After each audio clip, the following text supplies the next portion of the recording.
agụ ka arụ ọrụ a nwere obodo ga-aka Nigeria na Afrịka. Anya adịghị ihe ikwu Amechi Ugwuele anyị nabata gị ọfụma n'ụzọ pụrụ iche maka ka o si ada kịta anụ ma enye ndị be anyị ohere itinye ọnụ na anya bụ okwu maka na okwu anyị na-ekwu kịta anụ gbasatara onye ọbụla nwere onye ga-asị na ụkọ nri ya na otu ihe nri si gara ọnụ n'obodo anyị bụ Naijiria adị n'etiti ya. Ya bụ na ị ga-akpa anyị n'akara ekwentị 0909 771 1009 maọbụ 090 2311 1009. Ị nwere ike ịkpọ 070 5079 1009. Ị nwere ike ije na Facebook na Solid 100.9 FM. Jee ebe ahụ zisi ozi gị, anyị ga-agụpụta ihe ọ bụla izigara ebe ahụ ma ọ na Kpakpando TV. Ka nabata ndị mmadụ. Onye ka anyị kene? Onye ka anyị kene? Afa gị na ebe isi agbụ? Ede Ezike gaa n'iru nnọọ. Ekene m unu n'ọrụ unu na-arụ. Daalụ. Maka unu na-akọwapụta ihe mere. Nke izizi bụ ọya jigodo obodo anyị bụ Naijiria dịka ntị ghọta ọbụna ihe na-egwu. Anyị na-anụ Onye jeke ite uwe kaki ọ batara ma ihe a si na-enwego bụ ọchịchị ndị agbada. Ojifu uwe kaki ya yiri uwe agbada. Omume kaki ka dị ya n'ime. Ihe anyị na-ekwu okwu ihe mere ihe na-emegide mmadụ na onye ahụ amaghị ntị oge godo ntị na o nwere iwe kpọrọ. Bụ ndị nọ n'ime obodo mkpa ịkọpụta ugbo mana na-ana anyị ugbo anyị nara anyị ihe niile na-egbu anyị na-akọpụta nri and iri anyị na-akọpụta ejiri ya na-azụ anụmanụ otolo ụkọ nri. Arụgide ebe nke ọzọ akwụsị ebe nke ọzọ ọ dịgide emewe elekshọn ọzọ nhọpụta ọzọ tupu ndị ọzọ adịghịrụ ya mgbe ahụ a ga-egbugo ndị ọzọ ọtụtụ ihe eji anyị mana ana m ekele unu. Ọ bụ ihe isi ike ka anyị na-ekwu maka ya na okwu akpụrụ ọnụ nke ụbọchị taa. Onye nọ n'ekwentị anyị? Afa gị na-ebe isi akpọ? Amaka nnọọ, gaa n'iru.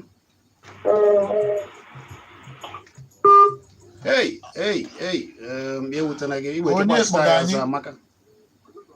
Daalụ, afa gị na-ebe isi akpọ? Nnọọ. Arụ m gaa n'iru. Isi ike ọ karịrị obodo ụmụ mmadụ akwa n'ugwu mana ihe na-emere ihe a bụ mmadụ enwere onwe ekere anyị agbụ anyị dọpụta onwe anyị ndị fọrọ na-agbaga onye n'okirikiri ihe niile ha na-eme bụ ụzọ gịsibere ha mmasị ọsọ ha nwa echi ka ha marịrị na-eme ka ọ dị mma. Daalụ. mmadụ na-apụ a na-egbu mmadụ ka ọkụkọ ụlọ ndị ekwu okwu ndị ọchịchị anyị ka obodo eme ha ga-ekwu ihe ọbụla rụta ọtapa aka ndị obodo na-ebeta ụtọ nwaanyị ọ bụla emeghị ụtara nsogbu oge. Ọ dị mma. Daalụ. Ihe anyị na-ekwu maka ya bụ ihe isi ike na Naịjirịa ka o si ada ma nri garala ọnụ ihe niile garara ọnụ ahụ afọrọ ndị mmadụ ha wee na-akọ ya. Kedu ka anyị ga-esi wee mee kedu ihe ndị ọchịchị ndị na-achị ga-eme ka ihe dịrị ndị mmadụ mfe na Naịjirịa? Ọ bịa bụ isiokwu anyị n'okwu akpọrọ ọnụ nke ụbọchị taa mana cheta na ndị na-atị ọnụ bụ echiche ha ka ha na-atinye ọ bụ echiche nke anyị na Solid. Anyị ka na-anabatakwa ndị mmadụ dịka o si ada. Onye ka anyị kene? Ana m ekele. Daalụ, afọ gị na-ebe isi akpọ? Achịkpa ngwa gaa n'iru. Amechi ọ na-anụ ya. Na maka ndị a na-akọ ihe pụtara ndị ọrụ bekee adị afọ ndị ugbo ụmụrụ oge anyị nọtara masị anyị ga-ebinye anyị gadi na ya na-eme gadi ndị ọrụ ugbo bekee ya alata ihe ndị ga-akọ ọrụ ugbo adịrị ọzọ butekwara anyị ga-elebe ọyị anya mara abụ ihe anyị ga-elebiri anya ebute ọyị everybody. Achịkpa ego ole ka a na-ele garị na Oji River?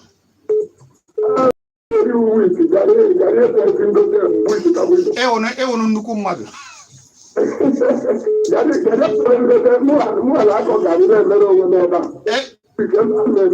Ego ole ka ị na-elesi ndị mmadụ garị? ego ole ka ị na-elesi ndị mmadụ ofu ngwọ garị?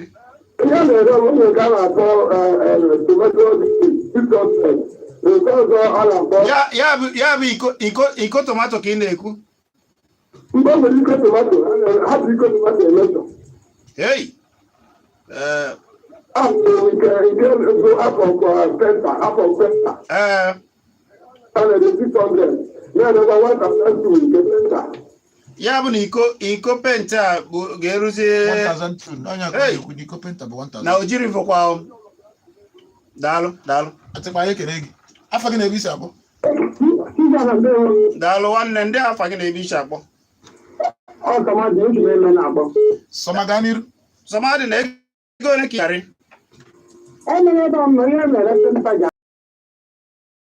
Beta m ya ego na Nke yelo. ee ọ maka na unu nọdebere Ebonyi.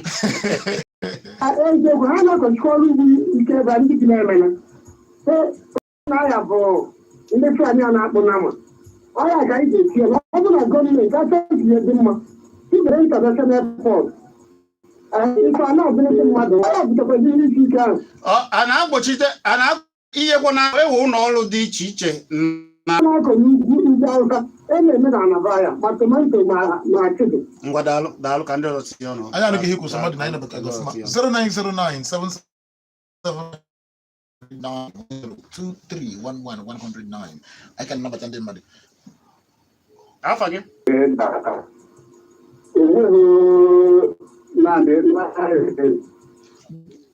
Jikwa na ọkwụrụ na-akọ ji na nkịrịfị? Ọ dị mma mana ewe na Nkanụ na ala Igbo nkịrịfị dịka efi kwesịrị ịdị ọnụ ala ebe a. Mgbe gboo ndị be anyị na-akpa esi dịka esi ebe anyị nkịrịsị mana kịta. Ngwa gaa n'iru kọwara anyị ihe mere. Dịka unu si wee kwuo na mbụ gọọmenti mere anyị ihe niile ụkọ ndị ka ha dị Fulani ha chere ihe banye n'ugbo mebisiri ndị be anyị ihe enwere onye Fulani ehihie tara iji ndị kpọrọ ebe na polisi ndị polisi ahụ ga-ahapụkwa onye ahụ gawa nọ nke ikpeazụ emeziri ka anyị ewu ndị mmadụ jiri wee bịa n'ahịa akọ ihe niile a kọrọ na be anyị ahụ na-abụ gara aga na ahụ nke gara aga emebichara emebi ọ ndị ọchịchị iji anyị ọha na-eme anyị ihe Ngwadalụ. ọgọ wee rue na ndịda ọ ndị ọchịchị na-emebiri anyị ihe Daalụ. maka ebe na be anyị na be m Pita ịkpata ibu ebe a na-abacha garị ka na oyihe anọ nso ma eso ọ bụ na m na-eyuzu Ego ole ka a na-ele garị na nkịrịfị ebe a? onye ka m na-akọwalụ na garị bụ otu osi wee data iwe a na-ele ụfọdụ kọpụ 10 Ọ dị mma. otu ndị ahịa si wee bịa Ngwa iko ahụ ị na-ekwu maka ya akwụkwọ ụmụ obere iko a? iko nke rọba plastik a. Ngwa daalụ nwanne daalụ. Ọ dị mma. Cheta na okwu niile na ihe niile a na-ekwu ebe a bụ echiche ndị kwuru. Ihe anyị na-ekwu bụ ihe isi ike, ọ bụghị sọsọ na nri.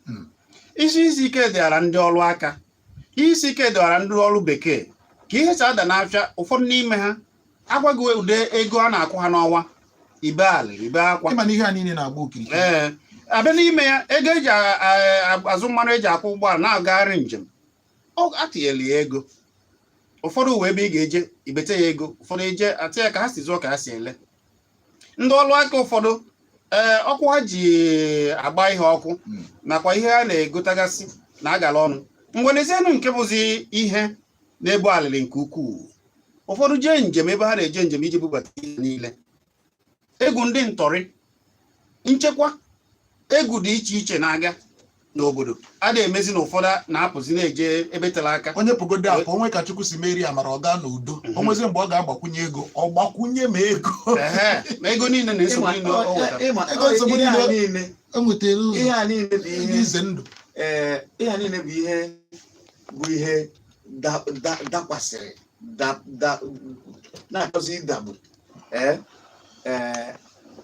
onye nkịtị na-aga n'ọrụ owuwe ya maka na agbacha egwu ọ na nnukwu onye ọrụ ugbo ada akọzi ugbo obere o nwere ọ ga-ere o tinye ezigbo ego maka na ihe a na-akpọ na economics demand and supply. Ọ bụ na ndị na-achọ karịrị ihe nwere ihe a na-achọ ha tinye ego. Ọ dị ma Amechi ihe ọzọ na-ebute ihe ugbu a na be anyị bụ ndị ọchịchị ụfọdụ anọgide awa na n'obodo ụfọdụ si na-ewu ihe a na-achọ iwetara ha o nwere ike ọ bụrụ ha na ebe ndị na-akọ ugbo ogige ma ihe si na na-abịa na ndị ọchịchị ewegoro ebe a ndị niile na-akọ ugbo ebe ahụ agbafuchie afọ. Kedu ihe ga-ekwu gbasara nke a? Mana anaghị ihe a na-aga ewetara n'obodo agaghị eweta ya lụkwa na ihe a chọrọ ịlụ mba ndị mmadụ banyekwa na aba were na ha wee mere ihe ga-eme iche na nke zo n'ebe na-ebute ihe isi ike dịrị ndị obodo. Ihe a niile bụ oswere na abịara naanị na Naịjirịa ka gọọmenti nwe ana nwere ebe ọzọ njegoro na mba ụwa mfu ebe ọ bụ na be m ana nna m ya bigoro kemgbe ụwa na gọọmenti m atị m pụọ ka arụọ ya ma ị chọrọ ị ga-apụọ ka ma enye gị ego sị gị na a na-enye gị ego ị na-ahụta ya na-agwa gị. Mana ụfọdụ oge ndị ọchịchị ụfọdụ bụ ndị anya ukwu ha bịa ha ewere ebe a na-akọ ugbo wee sị ka ha wee rụọ ofu ihe ma nke ọzọ. Ụgwọ ndị mmadụ na-abawanye.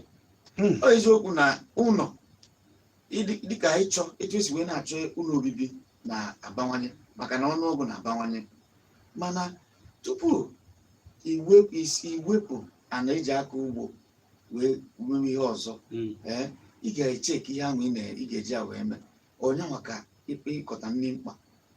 Ọ bụ ihe ndị obodo chọrọ. Mana anyị ka nwere ana ebe nwere ike ịkọ ugbo ana ka dị mana enwee nchekwa etu o si dị kịta enwee nchekwa. O nwere ndị ntorobịa na-achọ ebe a ga-eji o nwere ike o nweta ebe ụmụ okorobịa na-abụ mma ha na-akpacha ezi ebe anwa mana ọ bụrụ na ebe tere aka o nwere ebe ha merunwu maka ụjọ. Ka anyị were okwu ihe isi ike na Naịjirịa ka anyị na-ekwu maka ya. Afọ gị na-ebe isi akpọ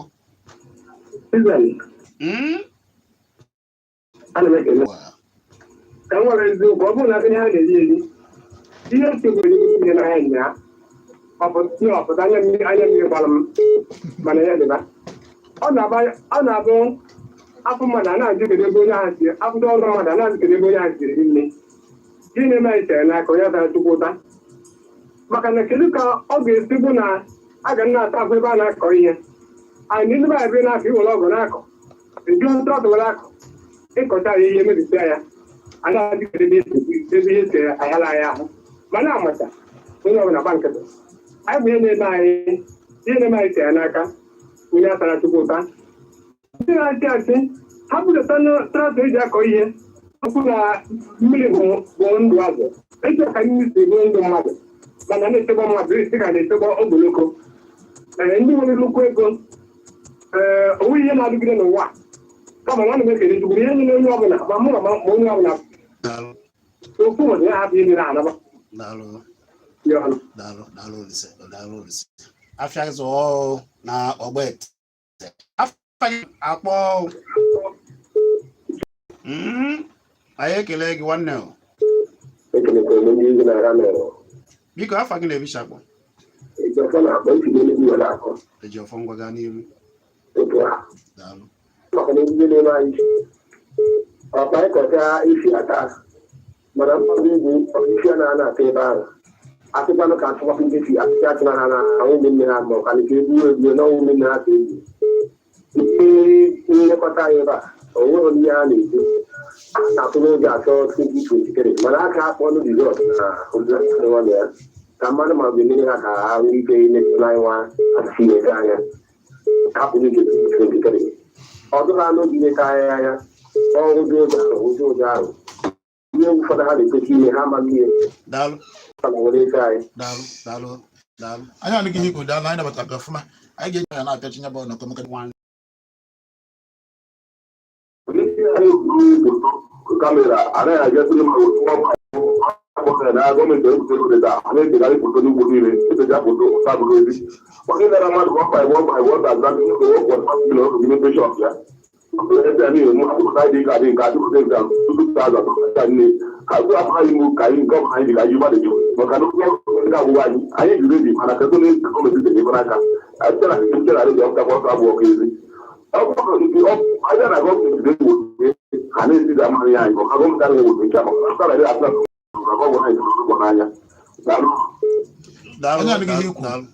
okwu kịta anụ nwa nke bụ eziokwu bụ na ọtụtụ ndị mmadụ na-agbakiri anị ịfụ na ha na-eri ihe ha kọpụtara n'onwe ka ha si jee n'afịa dọba garị ha kọpụtara n'ugbo maọbụ abacha mepụtara ka ha ri ịfụkwa ndị ga-eyi nyaba akwa gọọmenti wee nọrọ ihe anụnwa na-abịa etinye na ome ka ihe ha kọpụtara n'ugbo ma ọfụma ya fertilizer n'ọnụ bekee. Kedu ihe mere na gọọmenti nwere ike itinye anya n'ime ndị anụnwa na-eji aghụghọ wee na-anapụ ndị anụnwa ego ma ha ka gọọmenti sigodo ebe ahụ wee nyerigodo aka?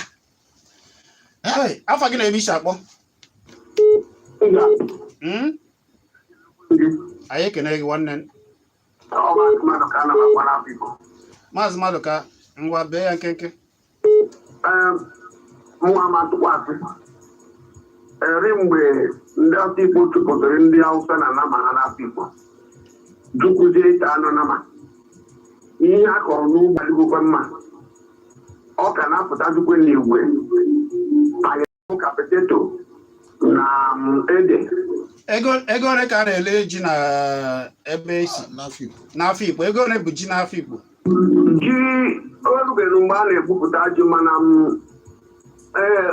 okwu banyere ji dị n'elu bikọs ebe si egbupụta ji a na-abịa Afikpo bụ ebe Nabaka na-emebi ihe. Garịkwanụ? Garị adịgokwa mma. Oge mgbe a na-eregbukwa iko garị anọ mana ugbu a na-elechazị garị iko iri na abụọ ma iri na anọ. Kedu maka osikapa eji mara ndị Ebonyi? Osikapa na mara ndị Ebonyi ofu akpa bụ ego one? Ofu akpa na osikapa kịta a na-akagburu puku naira 9 na ọkara na nwanne nya na otu bushel ka a na-akpọ bushel, mana ọ bụrụ na akpa ya puku 18 ka a na-ele. Anyị anụghị ihe ikwu, daalụ. Anyị nabata gị ọfụma. Anyị nabatakwa aka m ajụ nnu a na-emekwa. Afa gị na-eme isi akpọ onye? Afa gị na-eme isi akpọ kwuo n'okwu na ya kwuo n'okwu. Nabata onye ọzọ ozugbo n'oge adịrọ. Afa gị na-ebe isi akpọ? Gwa ya afa gị ebe isi akpọ. Nwa Chinemere gị anyị na-anụ okwu gị, bee ya nkenke. Ịchekpata isi ka ndị ji agala ọrụ na onye na-ele garị na-akwụ ụgwọ akwụkwọ, so dọla will increase, ọ ga-down. Mana ike kachasị bụ na ndị na-achị anyị achị n'ikwu eziokwu ha dị represent anyị, ha na-eme nkekwa. Ka njikere gị ajụ n'Enugu steeti anọ traktọ nọ nke enwere a na-enye famas. Ọga anụgwọ nwa fama complain ya je for traktọ asị na ọ dị rọ, mana ị ga n'ugwu asa a na-ebunye fa traktọ. N'ime bịa bụ onye ajụrụ ada ajụ onwe ịma na ndị na-achị achị ọnọdụ ka ha jụrụ anyị. Ka ndị na-achị achị aka aka ọnụ mmanụ ka a ga-esi iji ndị ọrụ mmanụ ka dị pati nọ dịka njote mmanụ ji eme, mana bịara ka anyị agbasasị agbasa ọkpụkpụ na ọ gbasara agbasa bịa akwụdo. Daalụ. Gwa ya afa gị na-ebe isi akpọ. Afọ m Stanley Ogbonna, isi Topland akpọ. Stanley n'iru. Biko na ebe a na-ekwu obere na dị ka nkata kpara asa maka na onye isi anyị batara ihe o kwuru bụ na tupu o mee ihe niile ọ bụ ụzọ machibe ka a bipụta nri aka na-ekwu ka na-ekwu ekene tupu ime ụdịka ihe a ị ga-adịgodi gbakela gbalụ ka ihe a na-akọpụta n'obodo ka otu otu ebe ọ ga-ezukwa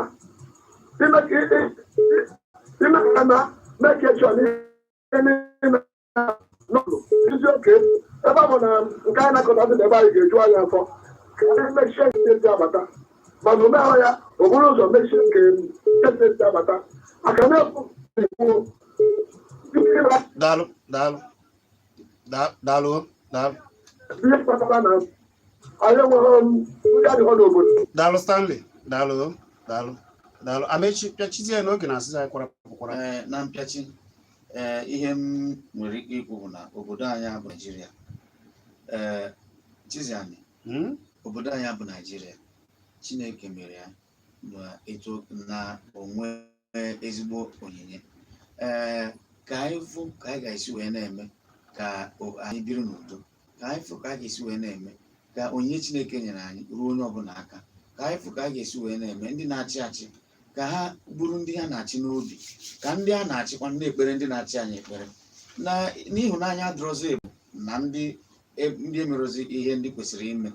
Ya bụ na anyị mee ọfụma, ihe ọma ga na-abịara anyị. Ọ dị maka ifo ndị nọ na Facebook anyị. Biko anyị na-ekene comrade Ono Ejike onye maka anyị na-afụ afịa na ndị ọzọ niile na-ekiri anyị. Na anyị na-ekene unu n'ụzọ pụrụ iche na-asị na ọ ga-adịrị unu na mma. Daalụnụ. Ọ dị ma jebezie na Solid FM na Facebook anyị kpaba nọ nkata maọbụ jebe na Kpakpando TV ka anyị na-akparị nọ nkata wee na-aga. Cheta na ọkwụ elekere 4 na mgbede a m ga-eburu oche n'oge Kpakpando. Anyị were okwu kpara akpụrụkpụ maka ndụ gị, ihe na-eme na omenala ọ metụtara onye ọbụla, bụkwa okwu anyị ga na-ekwu. Asị m na ọ ga-adị oke ma dịrị nwaanyị, ma cheta na abụ m Chizzy Ane, abụ m Odo